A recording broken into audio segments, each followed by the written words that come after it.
요한복음 4장 23절 24절입니다.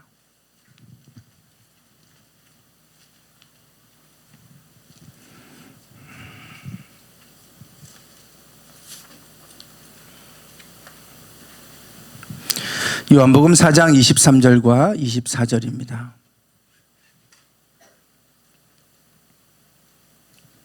네, 4장 23절 24절입니다. 함께 읽겠습니다. 아버지께 참되게 예배하는 자들은 영과 진리로 예배할 때가 오나니 곧 이때라. 아버지께서는 자기에게 이렇게 예배하는 자들을 찾으시느니라. 하나님은 영이시니 예배하는 자가 영과 진리로 예배할지니라. 아멘. 네. 이번 코로나를 겪으면서 우리가 교회라고 하는 것이 어떤 곳인가, 우리가 함께 모여서 예배하는 것이 어떤 것인가, 아까 김기홍 권사님도 기도 중에 표현을 하셨는데요. 정말 우리가 모여서 이렇게 예배드린다고 하는 것이 늘상 있을 수 있는 일은 아닐 수 있구나라고 하는 것을 많은 분들이 깨달으셨습니다. 그리고 또 지금도 많은 교회들은 예배가 회복이 되지 않아서 어려움을 겪고 있고 또 그것 때문에 많이 고민하시는 목사님들을 보게 됩니다. 지난 주 중에도 한 친구 목사, 둔산에서 목회하는 친구 목사가 제게 전화를 했습니다. 전화를 해서 며칠 전에 비전교회 목회자들, 비전교회는 이제 자립되지 못한 또 교회들을 말합니다.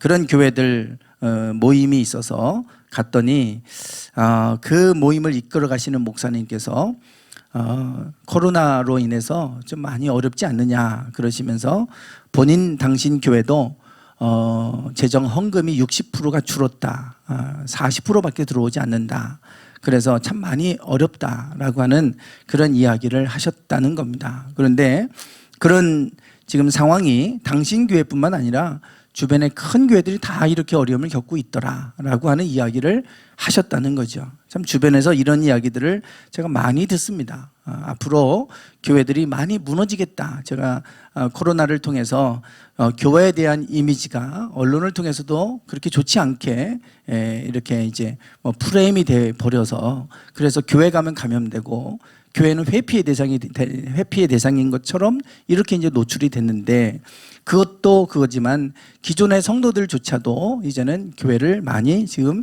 나오지 않고 있다. 이것이 지금 교회들이 앞으로 큰 어려움에 직면한 그런 상황이다라고 하는 겁니다. 앞으로 또 경제적으로 더 어려워지면 또 더 어려워질 수 있어요. 그러면 많은 그 교회들이 무너질 수 있겠다. 이런 좀 염려가 많이 됩니다. 그래서 목사님들이 지금 뭐 다 생활방역으로 전환되고 뭐 이러지 않습니까? 그래서 교회들이 어떤 교회, 지난번 운동을 한번 나갔더니 그 동물병원 원장이 무슨 얘기 하냐면, 목사님 교회는 예배를 어떻게 들으시냐고, 그래서 부활주일부터 우리는 예배, 현장 예배로 전환해서 잘 드리고 있다고 그랬더니, 이제 본인은 이제 전에 명성교회를 다녔던 집사님이세요. 그런데 거기도 좀 시끄럽더라고요. 그래서 이제 거기서 나왔다고, 후임자 문제 때문에 도저히 참다 안 돼서 나왔다. 그러면서 이제 대덕교회를 간다고 그러는데, 거기는 아직도 현장 예배가 지금 이렇게 전환이 안 되고 중직자들부터 임원들부터 이렇게 조금씩 확대해가는 상황이라 본인은 나가고 싶어도 나갈 수 없다고 이제 그런 얘기를 이렇게 했어요. 그러면서 목사님 교회 혹시 내가 갈 수도 있어요. 한번 그럴 내가 못 가면 이렇게 올 수도 있다고 이렇게 하면서 얘기를 하는 거예요. 그러면서 그런 교회들의 지금 상황들에 대해서 제가 여기저기서 좀 이렇게 여러 경로를 통해 듣고 있는데, 아직도 이 교회가 잘 현장 예배 예전처럼 정상화되지 않는 이제 그러한 일들을, 어려움을 겪고 있는 그러한 모습들을 보게 됩니다. 감사하게도 우리 교회는 그래도 이제 정상화됐어요. 1부, 2부 나눠서 예배를 드리고는 있지만 정상화됐고, 그런데 많은 주변의 교회들이 어려움을 겪고 있는 그런 모습을 보면서 앞으로 교회가 위기다. 그리고 지금이야 우리가 다시 이제 안정을 되찾고 있지만 가을이나 겨울이면 또 더 큰 유행이 올 수 있다 그러지 않습니까? 그러면 치료제가 개발이 안 되고 백신이 개발이 안 되면 더 이제 2차 때 뭐 스페인 독감도 그랬고 그랬다는 거예요. 2차 유행 때 더 큰 피해가 있었다라고 얘기를 하고 있는데 2차로 유행하게 되면 앞으로 더 큰 피해가 있을 거다. 더 큰 그 어려움이 올 거다. 이런 얘기들을 전문가들이 지금 하고 경고하고 있고 그때까지 빨리 무슨 치료제나 백신이 나오지 않으면 큰 위기가 올 수 있다라고 얘기하고 있지 않습니까? 네. 그런 일을 또 교회가 한번 또 겪으면 많은 교회들이 와르르 무너질 것 같아요. 우리 교회도 마찬가지예요. 뭐 우리 지금이야 뭐 상관이 없겠지만 그때 가면 또 어떨까? 우리가 이것이 앞으로 이런 일들이 자주 일어난다고 한다면 우리가 여기에 대해서 무슨 대처할 수 있는 준비가 필요하다. 앞으로 몇 달 남지 않았는데 가을에 또 유행을 한다면 몇 달밖에 남지 않았구나. 정말 시간이 별로 없다. 이런 생각이 들고 그러면서 우리는 무엇을 준비해야 되는가? 그리고 교회란 도대체 무엇일까? 우리가 모여서 예배한다고 하는데 이제는 모여서 예배 못하고 가정에서 예배 드리는 이러한 상황이 온다면 우리는 이것을 어떻게 또 받아들여야 되는 것인가? 이런 문제들 그런 것들에 대해서 제가 많은 시간들을 고민하고 또 기도하고 그러면서 지난달에 그래도 교회가 희망이다. 교회에 관해서 말씀을 나누고 우리가 교회에서 교회를 위해 기도합시다. 그리고 이제 우리 함께 기도를 했는데요. 그러면서 제가 새벽에 말씀을 교회에 대해서 말씀을 나누면서 교회 초대교회의 모습은 어떠했을까? 교회의 본질로 돌아가면 교회의 본질이란 뭘까? 그럴 때 그 교회의 본질은 초대교회 안에 나타나 있지 않습니까? 그 초대교회의 초대교회 시작과 성장의 모습을 보여주고 있는 게 사도행전이에요. 사도행전을 가지고 이제 지난주에 말씀을 쭉 나눴는데 그 교회가 성령의 임재로부터 시작이 됐어요. 오순절에 성령이 임재하고 나서 그리고 나서 그들이 나가서 복음을 외칠 때 수많은 제자들이 세워졌고 그들로 인해서 모임이 만들어지면서 교회들이 이제 세워지기 시작합니다. 교회의 시작은 성령의 임재로부터였어요. 즉 성령의 임재가 아니고는 교회가 세워지지도 않고 다 흩어지게 되지만 그러나 성령의 임재 속에 교회가 세워졌던 것을 봐요. 그래서 이 교회는 사람의 공동체가 돼서는 안 된다. 교회뿐만 아니라 우리 성도들도 마찬가지로 그래서 에베소에 사도 바울이 복음을 전하러 갔을 때 거기서 제자들을 만나요. 예수님을 먼저 따르는 제자들을 만났을 때 바울이 그들에게 물었던 게 있어요. 너희가 믿을 때 성령을 받았느냐? 우리는 성령이 있음도 듣지 못하였노라. 그랬더니 누구의 세례를 받았냐? 세례 요한의 세례를 받았다 그래요. 그래서 예수의 이름으로 세례를 줬더니 그들에게도 성령이 임했다. 그게 바로 에베소에서 일어난 일이었고 에베소 교회는 그들로 인해 시작이 됩니다. 그것이 이제 에베소서에 나오는 영적인 이야기들이고 에베소는 로마의 국가적 제의를 했던 아데미 신전이 있었던 파르테논 신전보다 4배가 큰 아데미 신전이 있는 그래서 로마의 제2의 수도라고 불리는 종교적 수도로 불리는 곳이 에베소인데 그곳에서 놀라운 성령의 역사가 일어나면서 마술사들이 마술책을 불태우는 이제 그런 놀라운 부흥의 역사가 있게 된 걸 봅니다. 모든 교회들이 세워질 때는 강력한 성령의 임재가 있었던 것을 보죠. 그런데 그 교회들이 부흥하고 성장하는 가운데 2번의 큰 위기를 만나게 됩니다. 내적 위기와 외적 위기를 만나게 되는데 그 첫 번째 위기는 내적인 위기였어요. 그 내적인 위기를 만날 때 그 내적인 위기는 뭐냐면 복음이 전파되는 곳곳마다 이제는 사람들이 교회 안으로 들어오기 시작하는데 무엇보다 유대인들을 중심으로 먼저 복음을 전하게 됩니다. 그래서 유대인들을 먼저 복음을 전하고 이 당시 초대교회가 세워질 때는 이방인 전도는 뒤늦게 이루어져요. 사도 바울을 중심으로 이전에는 유대인들을 중심으로 복음이 전파가 됩니다. 그래서 유대인들이 주로 팔레스틴 지역에 살고 있는 유대인들이 주를 이뤘고 그리고 이제 예루살렘 교회였으니까요. 그리고 이제 유월절에 이방 땅에 살던 흩어져 있는 유대인들이 유월절을 지키러 왔다가 그곳에서 성령을 경험했던 사람들의 복음을 듣고 예수님을 영접한 사람들이 있어요. 그 사람들이 헬라파 유대인이라고 불리는 사람들입니다. 이미 헬라화된 유대인. 그래서 유대인은 유대인이지만 완전히 헬라화되어 있기 때문에 이방인과 같은 존재예요. 완전히 이질적이죠. 생각하는 것과 생활하는 방식 모든 게 다 달랐습니다. 그 두 그룹이 교회 안에서 모여 있다 보니 온갖 여러 가지 많은 부분에서 마찰이 있고 갈등이 있을 수밖에 없었어요. 그 갈등이 폭발한 것이 과부를 구제하는 일 때문에 일어나게 됩니다.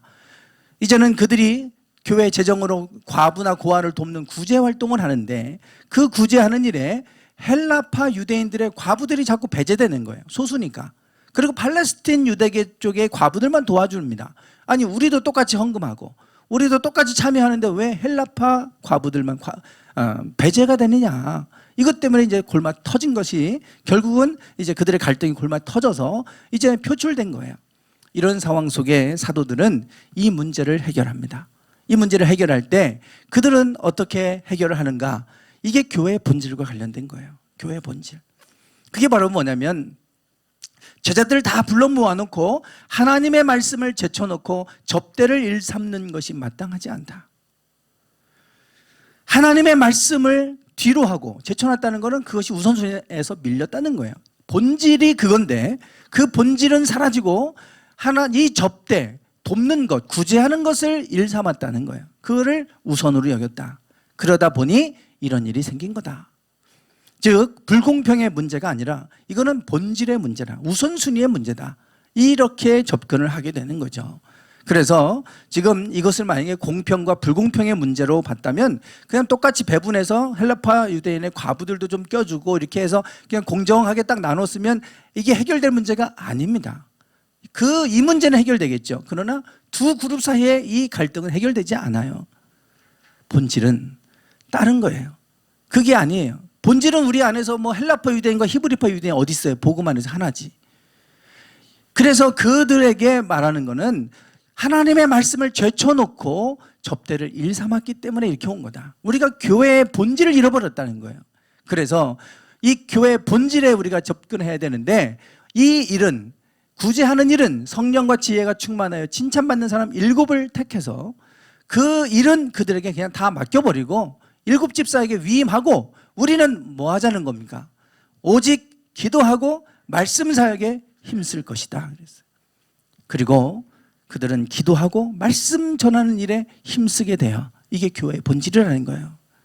그랬을 때 그 교회는 이 위기를 넘어서서 다시 한번 재도약하게 되는 말씀의 권세를 입어서 수많은 제사장들조차도 유대인 제사장들조차도 이 도에 복종하게 됐다 이렇게 말씀할 정도로 다시 한번 제2의 부흥기를 맞이하게 되는 게 바로 이 사건입니다. 여기에 보시면 교회의 본질, 우리가 기도하는 일과 말씀 사역, 이 기도와 말씀 이 두 가지가 지금 교회의 본질로 말씀하고 있잖아요. 어떤 분들은 그렇게 생각할 수 있어요. 저 기도 생활과 말씀 사역은 사도들이나 하는 것이지 그리고 교회가 하는 일이지 나와서는 뭐 성도들은 뭐 그렇게까지 안 해도 될 거야 이 생각하시는데 그렇지 않습니다. 디모데전서 4장에 보면 이렇게 말씀해요. 내가 이것으로 형제를 깨우치면 그리스도 예수의 좋은 일꾼이 되어 그랬어요.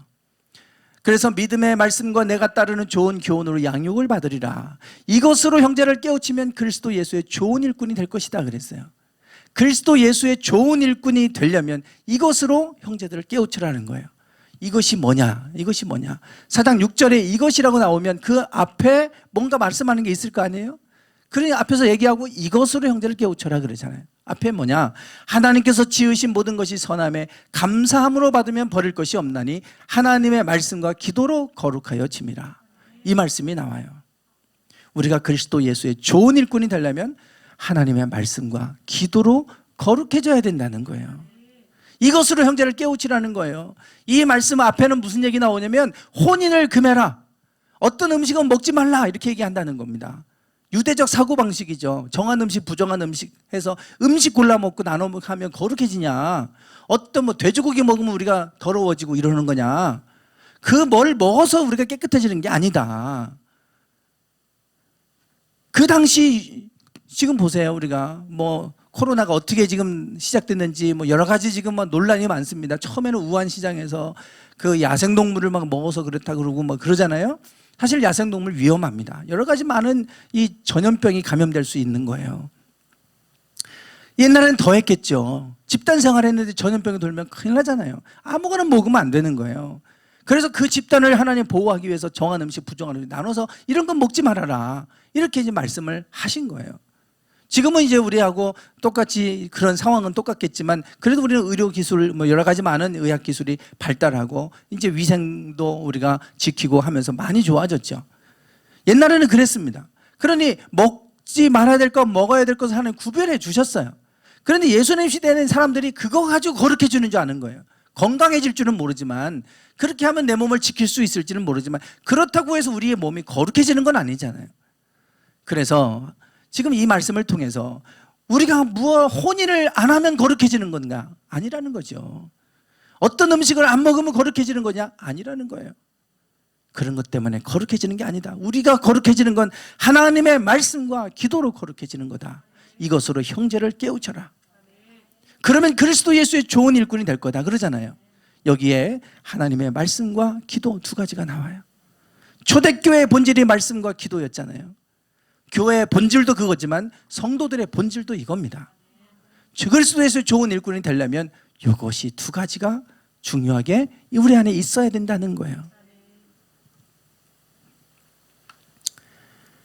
말씀과 기도. 우리가 지금까지 우리의 신앙생활의 한국교회의 늘 문제를 얘기하면 썬데이 크리스찬 이런 얘기를 많이 했어요. 주일날만 오는 예배, 주일날 예배만 참여하는 성도들. 그래서 썬데이 크리스찬이다. 일주일에 한 번 주일날 와서 예배 드리고 끝. 이게 썬데이 크리스찬이라는 거예요. 주중에는 하나님과 아무 상관이 없어요. 주일날 한 번 예배 드리고 그게 전부예요. 근데 우리가 코로나19를 통해서 예배가 그 교회 중심의 예배를 신앙생활이 전부로 생각했던 분들은 다 무너지잖아요. 교회 중심의 신앙생활만 가지고 되는 게 아니에요.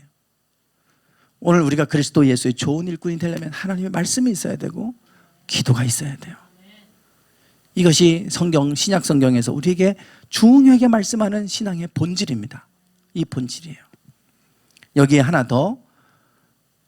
그래서 이 두 가지를 얘기하는데 망령되고 허탄한 신화를 버려라. 이거는 그거예요. 어떤 음식을 안 먹고 혼인을 안 하면 거룩해진다고 하는 건 신화라는 거예요. 신화. 그런 허탄한 신화를 버리고 경건에 이르도록 너의 자신을 연단해라. 경건에 이르도록 연단하는 것은 말씀과 기도 생활에 전념하라는 거예요. 미쁘다 이 말이여 모든 사람들이 받을만 하도다 그랬어요. 네.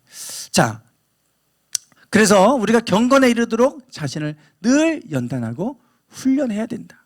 하나님의 말씀과 기도 생활이 없으면 우리가 다 무너지고, 그래서 예수님도 베드로에게 시험에 들지 않도록 깨어 기도해라. 마지막까지 그렇게 당부하고 계시지 않습니까? 예. 우리가 이 기도와 말씀, 이 두 가지를 말씀하고 있고, 이거는 특정한 사람에게만 아니라 모든 사람들이 받을 만한 말씀이라는 거예요. 이것을 우리에게 말씀하고 있기 때문에 이 두 가지, 거기에다가 한 가지가 더 있다면 오늘 본문이에요. 하나님은 아버지께서는 자기에게 이렇게 어떤 사람을 찾으신대요? 예배하는 자들을 찾으시느니라. 그래서 하나님이 찾으시는 사람은 세 가지예요. 예배와 말씀과 기도. 이 세 가지는 우리 신앙생활의 본질이요 교회의 본질이다. 계속해서 제가 우리가 앞으로 우리가 교회됨을 이루어간다는 게 뭘까? 성도를 앞으로 이제는 교회에 모일 수 없는 시대가 와도 어떻게 우리가 믿음을 지키면서 성도로서 그리스도 예수의 좋은 일꾼을 살아갈 수 있을 것인가? 그럴 때 성경에서는 세 가지를 중요하게 말씀해요. 예배와 말씀과 기도예요. 그래서 여러분 이 세 가지, 예배와 말씀과 기도, 이 세 가지는 우리 교회의 삶축이기도 하고 또 우리 성도들의 삶 가운데 가장 중요한 본질과 같은 겁니다. 앞으로 이 세 가지를 말씀을 나눌 거예요. 이번 달은 예배입니다. 이번 달. 한 달에 하나씩 우리가 이 말씀을 나누고 여러분들이 계속해서 여기에 더 연단해 갈 수 있도록, 그래서 여러분들이 경건에 이르도록 훈련하는 삶을 살지 않으면 이 썬데이 크리스찬처럼 예배만 딱 드리고 끝 그러면 예배가 무너지면 다 무너지잖아요. 아까 제가 동물병원 원장님 말씀을 드렸는데 그러는 거예요. TV로 예배 드리니까 침대에서 일어나자마자 그냥 TV 켜놓고 예배 드리고 있고 이렇게 되더라는 거예요. 그게 무슨 예배가 되겠어요? 형식적으로 틀어놓고 있는 거지 그냥. 우리가 그렇게 되잖아요. 그래서 교회 중심의 예배 생활이 신앙생활이 전부인 분들은 다 무너져 버리는 거예요. 성전이 무너졌을 때, 유대인들이 성전이 무너졌을 때 그들은 그곳에 모여서 제사 중심의 신앙생활을 했잖아요. 성전이 무너지고 나니까 뭐가 남습니까? 없잖아요. 흩어져서 그들이 중요하게 했던 것이 신약교회예요. 말씀과 기도 생활하는 거예요. 그래서 우리가 이제는 모여서 예배할 수 없어도 가정에서도 말씀과 기도 생활하고 말씀으로 하나님 찬양하고, 그게 예배죠. 그런 준비가 되어 있지 않으면 다 무너질 수밖에 없어요. 그래서 이 세 가지를 제가 이제 말씀을 같이 이제 나누고, 어떻게 우리가 이 세 가지로 그리스도 예수의 좋은 일꾼이 돼야만 되는가 같이 좀 이렇게 나누는데, 이번 주는 예배에 대해서, 하나님은 예배자를 찾고 계세요. 예배. 그래서 예배에 대해서 말씀을 나눌 겁니다. 오늘 본문은 사마리아 땅의 수가성이라고 하는, 성 그러면 큰 도시예요. 예전에 그 마을 뭐 그러지만 마을은 좀 너무 작은 개념이고 또 도시입니다. 도시. 거기에 우물을 중심으로 그 마을이 형성이 됐잖아요. 그래서 우물가에서 한 사마리아 여인과 예수님이 만나셔서 대화하는 이런 장면 속에 하나님은 예배자를 찾으신다, 이 말씀을 하시는 게 이 이야기를 통해서 이제 소개가 되고 기록되어져 있습니다. 그렇다고 한다면 어떤 상황에서 예수님이 지금 이 말씀을 하시는가를 좀 알아야 되죠. 아버지께서는 참으로 예배하는 자를 찾고 계신다고, 그러니 참되게 예배하는 사람, 이런 사람들을 찾고 계시다는 거예요. 그런 사람들, 하나님이 찾으시는 예배자들, 어떤 상황에서 이 말씀을 하시는가, 이 이야기를 좀 우리가 봐야 되는데요. 먼저 이 사건이 어떤 배경에서 일어나게 되는가를 좀 이해를 하셔야 됩니다. 4장 3절과 4절에 보시면 4장 전체가 이 이야기예요.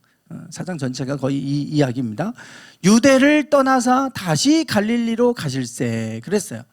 지금 예수님이 어디에 계시냐면 유대 땅 예루살렘에 계세요.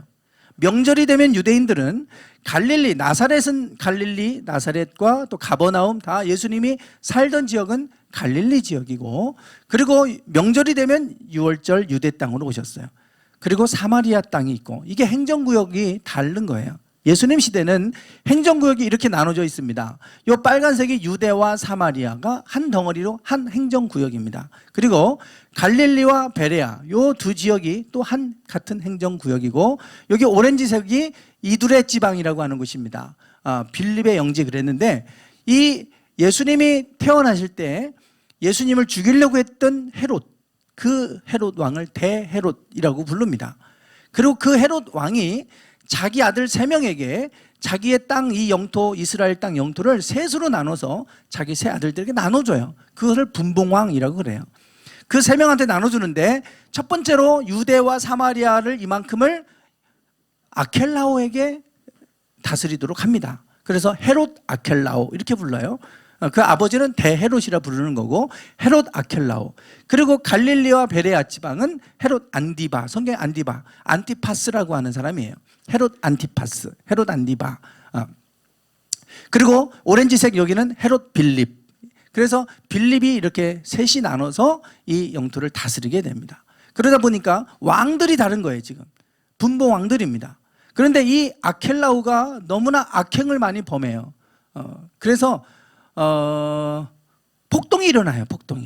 폭동을 진압하면서 수많은 사람을 죽이게 됩니다. 아켈라오가 너무 악행을 많이 범해서. 그래서 로마에게까지 그 소식이 전해졌고요. 당시 로마의 속국이었기 때문에 로마가 야, 안 되겠다, 저렇게 자꾸 폭동이 일어나면 이 로마에 대해서 대적하지 않겠냐. 그래서 아켈라오를 로마로 압송해 가고 거기에 총독을 파견합니다. 그 사람이 이제 나중에 예수님을 십자가에 못 박게 하는 빌라도예요. 그 총독이 이제 다스리는 거예요. 그래서 이 유대와 사마리아 땅은 빌라도 총독, 로마의 총독이 다스리게 되고, 요 갈릴리와 베레아는 안디바, 빌립, 여기는 빌립이 다스리는, 이렇게 셋으로 나눠져서 이제 다스리게 됐죠. 예수님은 요 갈릴리 지방에 살고 계셨어요. 여기 갈릴리 호수가 있고 갈릴리 지방에 계셨기 때문에, 유대 땅 예루살렘은 여기 있습니다. 여기. 그래서 요 명절이 되면 유대 땅으로 오셔야 되는데, 그때 많은 사람들이 다 일리 오는데, 문제는 중간에 사마리아 땅이 있어요. 여기는 이방인들이 살고 있던 곳입니다. 그래서 이방인들과 유대인들, 북이스라엘 사람들이 막 섞여 있는 곳이에요. 그래서 북이스라엘 사람들도 많이 있는데 문제는 혼혈됐다는 거, 이방인들과 섞였다는 거예요. 그래서 유대인들은 갈릴리와 유대에 이렇게 흩어져 사는 거예요. 베레아 쪽하고 이렇게. 이 사람들이 사마리아 땅 사람들을 더러운 사람들이라고 해서 상종도 하지도 않았고 그 땅을 밟지도 않았고, 그 역사는 지금도 지속되죠. 이스라엘 땅에 팔레스틴 사람들하고 이 유대인들하고 계속해서 갈등이 있는 게 이때부터입니다. 이때. 역사적으로 물론 그 전에도 더 거슬러 올라가면 포로로 돌아왔을 때 이미 그들이 살고 있었잖아요. 그런 일들이 역사적으로 계속해서 얽혀 있는데, 그러다 보니까 이 사마리아와 유대가 같은 한 덩어리 행정구역이지만 사마리아와 유대 사람들은 상종도 하지 않았어요. 문제는 요 갈릴리 사람들이 예루살렘에 올 때는 요 길 따라 쭉 이렇게 오면 돼요. 최고 편해요. 예, 문제는 이렇게 되는데, 갈릴리에서 예루살렘으로 오려면 이렇게 그 사람들이 왔어요. 사마리아 땅을 안 밟으려고 돌아서 온 겁니다. 베레아 지역으로 해서 요단강을 건너서, 요단강을 건너서 베레아 지방으로 해서 또 요단강을 건너서 이렇게 돌아와요. 요 요단강을 건너는 요 길목에 세례 요한이 그 사람들에게 세례 준 거예요. 예수님도 마찬가지고 그 사람들이 길목에서 사람들에게 세례를 베푼 겁니다. 이래서 사람들이 이렇게 돌아왔고 예수님도 이렇게 오셨고 갈 때도 이렇게 가셨어요. 그런데 사마리아로 가셔야 하겠는지라 이렇게 말합니다. 예수님이 아무도 가지 않는 요 사마리아 땅으로 가셔야 됐다. 목적이 있었다라고 하는 거예요. 왜 예수님이 사마리아 땅으로 가셔야 한다고 말씀하실까? 그래서 사마리아 땅으로 가셔서 일어난 사건이 오늘 본문의 수가성 여인, 우물가에서 수가성 여인과 말씀을 나누신 이야기입니다. 그리고 나서 4장 43절 저 뒤로 내려가면요, 이틀이 지남에 예수께서 거기를 떠나 갈릴리로 가시며, 그래요. 여러분, 이 이틀이 지나서 거기를 떠났다는 건 사마리아 수가성을 떠났다는 얘기예요. 이게 4장 이야기가 다 그 얘기거든요, 지금. 그리고 5장 이제 갈릴리로 가셔서 잠깐 있었던 얘기 나오고 끝납니다. 그러니 사마리아에서 있었던 일은 요 수가성 여인 딱 그거 하고 갈릴리로 바로 올라가셨어요. 그러니까 예수님이 지금 왜 사마리아로 가셔야 되느냐? 이 여인 때문입니다. 이 여인 때문이에요. 이것이 지금 4장에서 말씀하는 거예요. 분명히 그곳을 지나가면 수많은 사람들이 비난할 겁니다. 너는 왜 유대인인데 그 길로 가느냐? 너는 왜 유대인인데 저 이방 여인과 아무도 상종하지 않는데 당신은 얘기하느냐? 주변 사람들이 수군거릴 거고 분명히 말이 나올 겁니다. 그럼에도 불구하고 예수님은 가셔야 됐다 그랬어요. 이유는 단 하나입니다. 이 여인 때문이에요. 이 여인 때문에. 오늘 우리는 이 여인에 대해서 좀 주목할 필요가 있어요. 그리고 나서 하나님은 예배하는 자를 찾고 계신다. 이 말씀 하시는 거예요.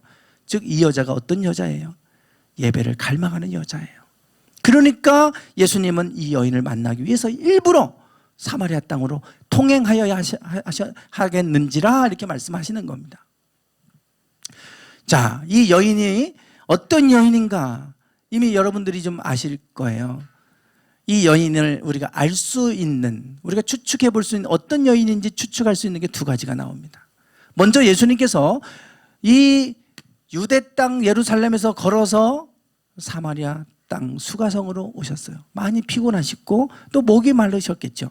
그래서 우물가를 발견하고 거기에서 좀 물을 좀 얻을까 하고, 그리고 제자들은 마을로 보내서 먹을 것 좀 어떻게 좀 구해와라 이제 시장하셔서 그랬는데 그때가 몇 시였습니까? 6시쯤 되었더라 그래요. 6시 그러면 이스라엘의 시간은 아침 6시가 0시입니다.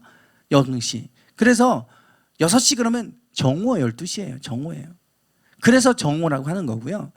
그때 제자들은 다 뭐 먹을 것을 구하러 들어갔고 예수님은 우물가에 혼자 앉아 계신데 한 여인이 물을 길러 온 거예요. 여인이.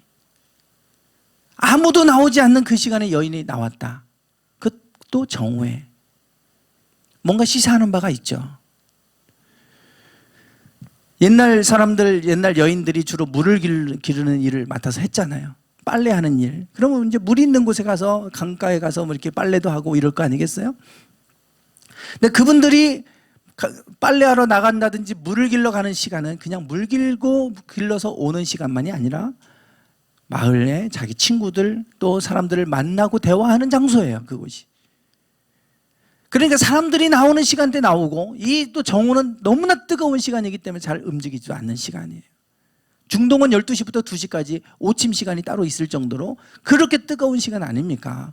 아무도 오지 않는 그 시간에 여인이 혼자 나왔어요. 그 얘기는 이 여인이 사람들의 낯을 피해서 오는 여인이었다. 매우 소외된 여인이다 라고 하는 걸 보여주는 거고요. 또 하나, 예수님께서 이 여인에게 물을 좀 달라고 했더니 당신은 유대인인데 어떻게 나에게 물을 달라고 합니까? 그것도 남자가, 외간 여자에게. 그럴 때 예수님이 그 여자에게 말씀하시죠. 내가 누구인 줄 알았다면 네가 나에게 구했을 것이고 나는 너에게 생수를 주었으리라. 그 얘기를 하셨어요. 그러니 이 여인은 지금 그게 무슨 말인지 모르잖아요. 당신은 이 우물이 깊은데 어떻게 나에게 생수를 준다고 합니까? 내가 주는 물은 영원히 목마르지 않는 배에서 나는 생수가 되리라.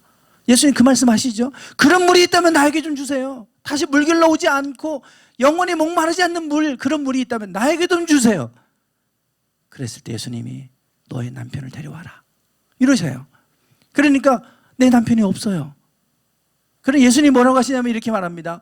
나는 남편이 없나이다 그랬더니 예수님께서 내 남편이 없다는 말이 옳도다.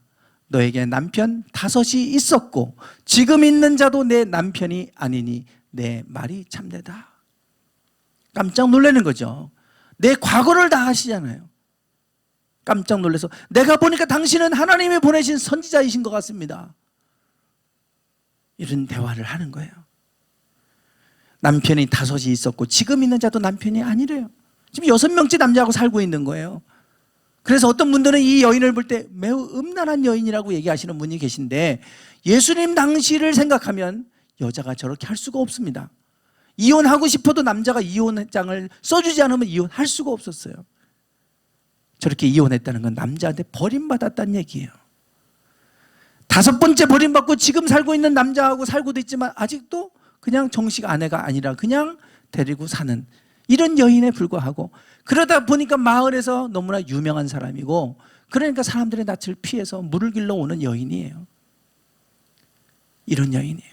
사람들이 상종해 주지도 않고 만나주지도 않고 수군거리는 이 여인. 그런데 예수님은 저 여인 때문에 사마리아로 가셨어요. 저 여인을 만나 주시려고 사마리아를 가셨어요. 그 이유가 단 하나예요. 내가 보니 당신은 선지자입니다. 그러면서 뭐라고 묻냐면 우리 조상들은 이 산에서 예배했는데 당신들의 말은 예루살렘에 예배할 곳이 예루살렘에 있다고 합니다. 어디서 예배해야 됩니까? 이 여인이 묻는 건 하나예요. 예배에 대한 고민이 있는 거예요. 왜 당신들은 예루살렘에서 예배하라고 그러고 우리 조상들은 그리심산 이 산에서 예배하라고 합니다. 어디서 예배해야 됩니까? 나는 정말 하나님이 원하시는 예배 장소가 있다면 그곳에 가서 예배드리고 싶은데 당신들의 말이 예루살렘이 맞다고 하면 나는 예루살렘이라도 가서 예배드리고 싶은데 도대체 말이 다르니 어떤 말을 내가 들어야 됩니까? 예배에 대해서 갈망하는 마음이 있던 여인이에요. 내가 보니 당신은 선지자입니다. 지금 내 이 아픔을 좀 해결해 주세요. 이런 거 얘기하는 거 아니에요 지금. 우리가 어떤 정말 능력 있는 하나님의 종을 만났을 때 그러면 우리가 내가 너무 아프면 내 몸 좀 낫게 해주세요. 내 문제를 좀 해결해 주세요. 이런 거 우리가 요구할 것 같잖아요. 이 여인도 분명히 그런 거 요구할 수 있을 텐데 더 이상 내가 이런 삶을 살지 않게 좀 해주세요. 나도 좀 행복한 가정을 꾸리고 살고 싶어요. 이런 요구를 할 수 있을 텐데 이 여인은 그게 아니에요. 내가 예배하고 싶어요. 어디서 예배를 해야 돼요? 그랬을 때 예수님께서 이 여인에게 하시는 말씀은 이겁니다. 여자여 내 말을 믿으라. 이 산에서도 말고 예루살렘에서도 말고 너희가 아버지께 예배할 때가 이를 것이다. 이 산도 아니고 예루살렘도 아니고 아버지께 예배할 때가 이르게 될 것이다. 그러면서 뭐라고 하시냐면 아버지께 참되게 예배하는 자들은 영과 진리로 예배할 때가 오나니 곧 이때다. 중요한 거는 이곳에서 예배하고 저곳에서 예배하는 게 중요한 게 아니다. 너희가 참되게 예배하는 게 중요하다. 교회 와서 예배를 드려도 참되게 예배하지 않는다면 무슨 의미가 있겠어? 와서 그냥 주일날 되니까 와서 예배 드리는데 그 예배가 참되게 드려지는 예배가 아니라면 무슨 의미가 있겠어? 참되게 예배하는 자들은 영과 진리로 예배하는 때가 오게 된다. 곧 이때다. 아버지께서는 자기에게 이렇게 예배하는 자들을 찾으신다는 거예요. 여러분, 그리고 예수님 말씀대로 37년 후에 예수님 돌아가시고 그 성전, 그들이 제사 드렸던 예배한다고 했던 성전은 무너졌고 지금까지 없어요. 다 흩어졌습니다. 이제 망해서. 어디서 예배해야 됩니까? 성전에서 예배해야 되는 게 의미가 없어졌잖아요. 이제 너희들이 참되게 어느 곳이든 참되게 예배해야 될 때가 온다. 이렇게 하나님은 예배하는 자들을 찾으신다. 하나님은 지금 이 여인에게 이것을 가르쳐 주고 계세요. 이 여인은 참되게 예배하기를 원하고 갈망하는 마음을 가진 여인입니다. 그래서 예수님이 찾아가 주셨어요. 아무도 주목하지 않았던 여인이지만 참된 예배를 갈망하는 그 여인을 하나님은 아시기 때문에 일부러 그것 때문에 사마리아 땅으로 온갖 비난을 다 받을 각오하시고 그곳을 향해 가시는 거예요. 이 여인, 예배를 갈망하는 여인 때문에. 여러분, 오늘 우리가 하나님 앞에 이렇게 예배를 갈망하는 사람들이라면 어느 곳에서 우리가 예배할지라도 하나님은 그곳에 임하실 줄 믿습니다. 하나님은 그곳에 반드시 찾아가 주세요. 중요한 것은 어느 곳에 있을지라도 참되게 예배하는 거예요. 참되게. 이곳에 와야만 예배되는 거 아니잖아요. 이제 우리는 가정에서 예배해야 되는 때가 올 수 있고 앞으로 영원히 교회에서 예배하지 못할 때가 올 수 있어요. 그럼 어떻게 하실 겁니까? 그러면 예배 못 드리니까 끝입니까? 이제는 TV를 통해서 영상 예배도 못 드릴 날이 올 수 있어요. 어떻게 하실 겁니까? 그럼에도 불구하고 우리가 있는 곳에서 영과 진리로 예배할 수 있는 그러한 자를 하나님 찾으신다는 거예요. 오늘 우리가 그러한 예배자들이 되기 원합니다. 그런 마음으로 예배하면 이곳에서 예배하든 가정에서 예배하든 어느 곳에서 하나님 앞에 예배하든 하나님은 그곳에 찾아가 주실 줄 믿습니다. 오늘 우리는 그런 사람을 하나님 찾고 계시다는 거예요. 그래서 제가 이번에 코로나19를 겪으면서 하나님 한 번만 더 기회 주세요. 우리는 아직 준비가 안 됐어요.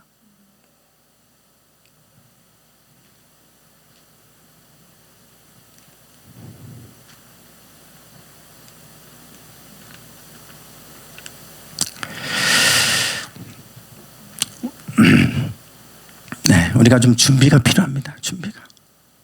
너무 준비가 안 됐잖아요.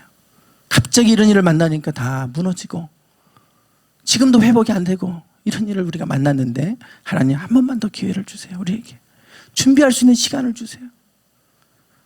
이번에 우리나라가 어제 라디오를 듣다 보니까 그 얘기가 나와요. 우리나라가 어떻게 이렇게 해서 잘 방역을 성공적으로 했을까? 막 미국은 넘어지고 유럽 선진국도 다 무너지는데 어떻게 이렇게 잘하게 됐을까? 전문가들 모셔놓고 이 대담을 하고 하는 게 라디오를 통해 나오더라고요. 우리는 사스를 경험했고 메르스를 경험하면서 방역 체계를 다 갖춰놨다는 거예요. IT를 이용해서 다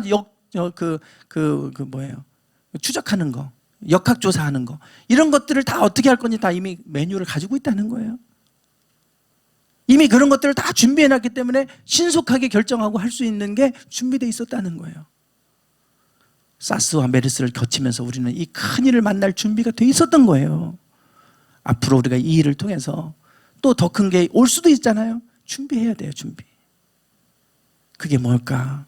예루살렘 성전이 무너질 것을 주님 아시고 이제는 예루살렘도 말고 이 산도 말고 아버지께 예배하는 자들을 하나님 찾으신다. 참으로 예배하는 자들을 찾으신다. 중요한 건 참되게 예배하는 것이다. 영과 진리로 예배하는 것이다. 우리에게 말씀하고 있습니다. 오늘 우리가 그렇게 예배하는 자들이 되기를 원합니다. 네, 찬양하겠습니다.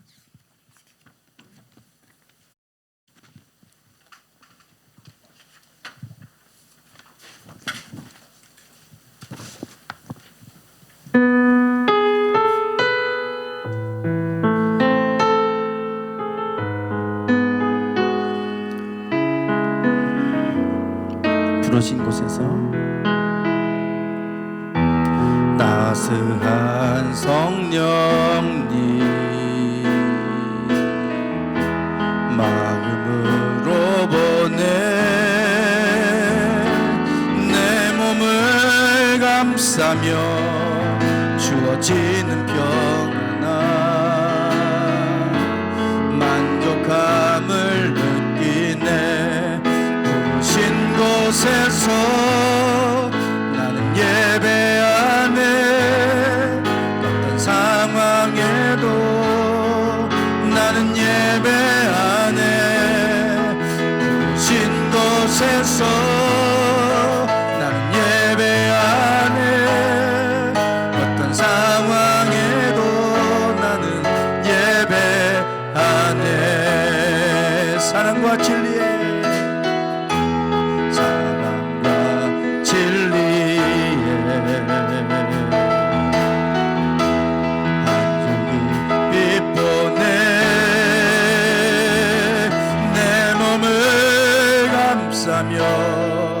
주어지는 평안아,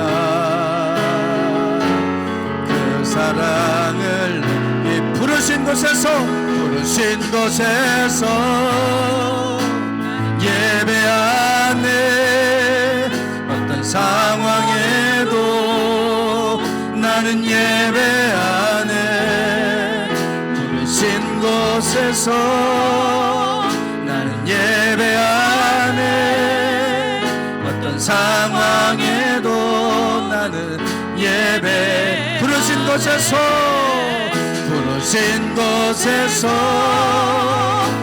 예배하네. 어떤 상황에도 나는 예배하네. 부르신 곳에서 예배하네. 어떤 상황에도 나는 예배하네. 내가 걸어갈 때 길이 되고 살아갈 때 삶이 되는 그곳에서 예배하네. 내가 걸어갈 때 길이 되고 살아갈 때 삶이 되는 그곳에서 예배하네. 부르신 곳에서 예배하네. 어떤 상황에도 나는 예배하네. 부르신 곳에서 예배하네. 어떤 상황에도 나는 예배. 내가 걸어갈 때 길이 되고 살아갈 때 삶이 되고 그곳에서 예배하네. 내가 걸어갈 때 길이 되고 살아갈 때 삶이 되는 그곳에서 예배하네. 부르신 곳에서 예배하네. 어떤 상황에도 나는 예배하네. 부르신 곳에서 예배하네. 어떤 상황에도 나는 부르신 곳에서 예배하네. 어떤 상황에도 나는 예배하네. 부르신 곳에서 예배하네. 어떤 상황에도 나는 이 시간 우리 같이 말씀 붙들고 기도합니다. 주님 아버지, 주님 어느 곳에 있든지 하나님은 참되게 예배하는 자들을 찾고 계십니다. 하나님 참되게 예배하는 자들을 찾고 계십니다. 주여, 우리가 어느 곳에 있을지라도 어떤 곳에 있을지라도 하나님 예배하는 사람들 예배자들로 서게 하여 주셔서 주여, 하나님이 찾으시는 사람, 하나님이 찾으시는 사람 예배자들이 되기를 원합니다. 주여, 아버지 하나님, 아버지 하나님, 아버지 주 하나님, 아버지, 아버지 하나님, 하나님 아버지 주여, 아버지, 아버지, 아버지 아버지 아버지 주여 주여 아버지 주님 주님 아버지 부르신 곳에서 예배자로 서게 하소서 예배자로 살게 하소서 예배자로 살게 하소서 주여 아버지 주님 부르신 곳에서 나는 예배하네 어떤 상황에도 나는 예배하네 부르신 곳에서 나는 예배하네 어떤 상황에도 나는 예배하네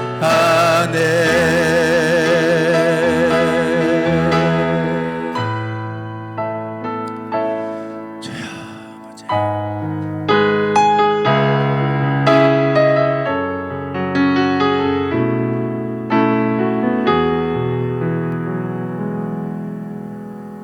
하나님은 이렇게 참되게 예배하는 자들을 찾으시느니라.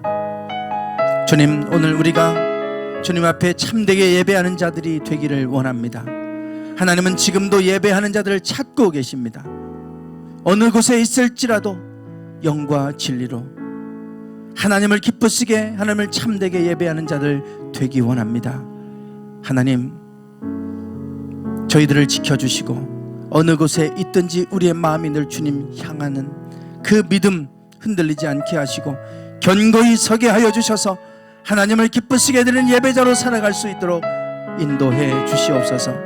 여기에 있는 모든 분들을 주님의 이름으로 축복합니다. 하나님 경건에 이르도록 훈련되게 하여 주시고 어떤 상황 속에서도 늘 거룩한 삶을 살아가는 저희들 되게 하옵소서. 지금은 우리 주 예수 그리스도의 은혜와 아버지 하나님의 극진하신 사랑하심과 성령님의 감동감화 충만하심이 늘 하나님이 찾으시는 참된 예배자로 살기를 소망하는 당신의 사랑하는 모든 성도들 위해 지금부터 영원히 함께 하시기를 간절히 축원하옵나이다. 아멘. 주여